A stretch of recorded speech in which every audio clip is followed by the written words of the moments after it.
And so, in this manner, William oppressed the poor people by building castles everywhere, as a contemporary said.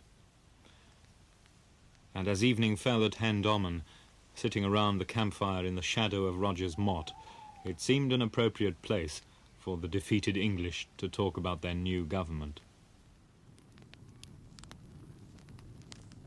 I'm an Anglo-Saxonist, I suppose, and I like the Anglo-Saxons. And this strikes me as being something quite different. I think it represents oppression, if that's what you mean.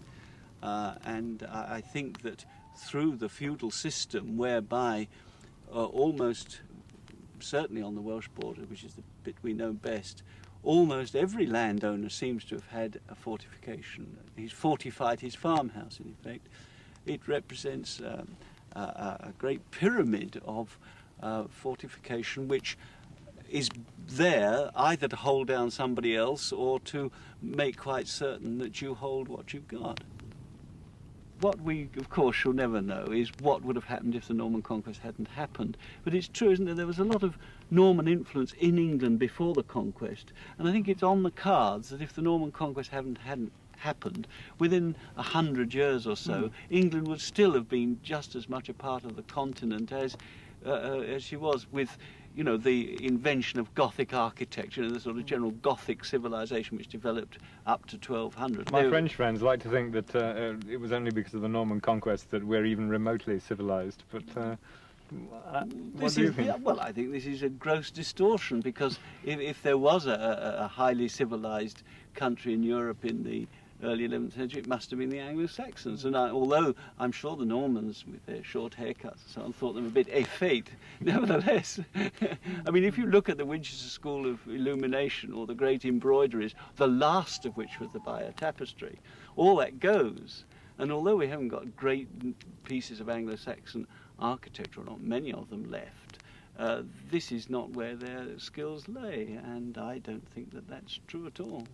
And I think that you know, it was strong government imposed on this little country. You know, a lot of people think that was a very good thing indeed, but not everybody does. The castles, in fact, were merely the outward sign of the real revolution. The 20 years after the Conquest saw an unparalleled redistribution of wealth in England, as William's supporters in 1066 received their slice of the cake.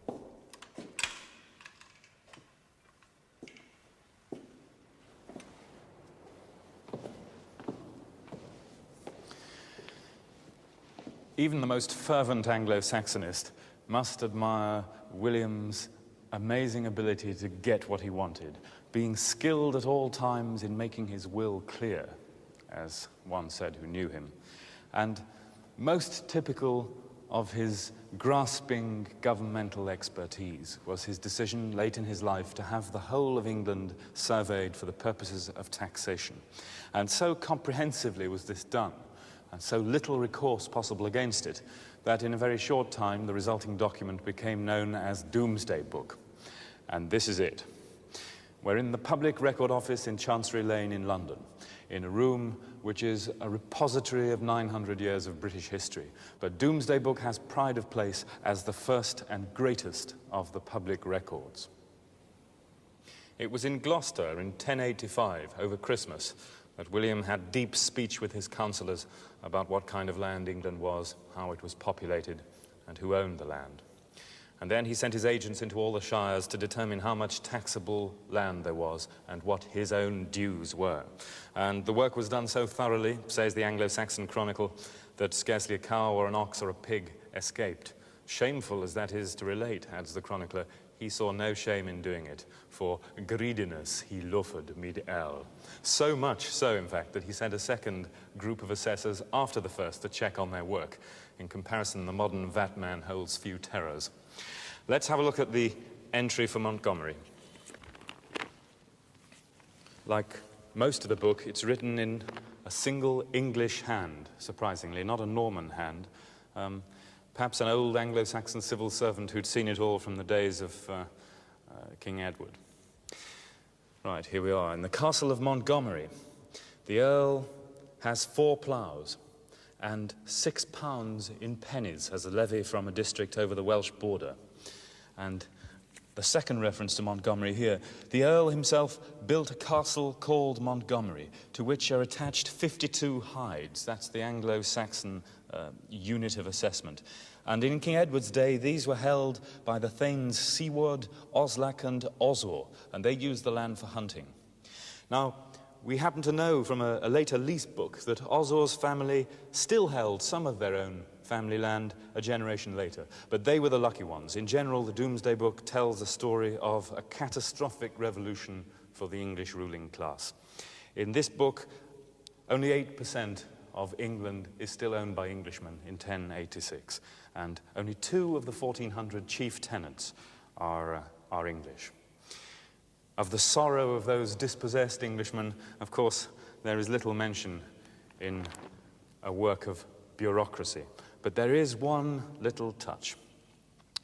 At Marsh Gibbon in Buckinghamshire, in 1066, this land was held by Aelrich freely from King Edward. And now, in 1086, tenet ad firma de Wilhelmo gravite et miserabiliter. Aelfrich now holds it rented from William and Norman with a heavy heart and wretchedly. Domesday Book is not a portrait of Norman England, it's a portrait of Anglo-Saxon England, the England of Edward the Confessor. And as such, it marks not so much a beginning in English history as the culmination of 500 years of development, a portrait of the society built up by Offa, Alfred the Great, Athelstan, and Canute. A unified country with a vernacular literature, a standardized form of Old English, and sophisticated forms of government, chancery, coinage, and law. 1066 was the last occasion on which England was conquered by a foreign invader. And the Normans took over not a provincial backwater, but an older and, in some respects, a superior civilization. It was the Anglo-Saxon achievement to build England. It was left to the Normans and their successors to make Great Britain, and as yet they have not succeeded half so well.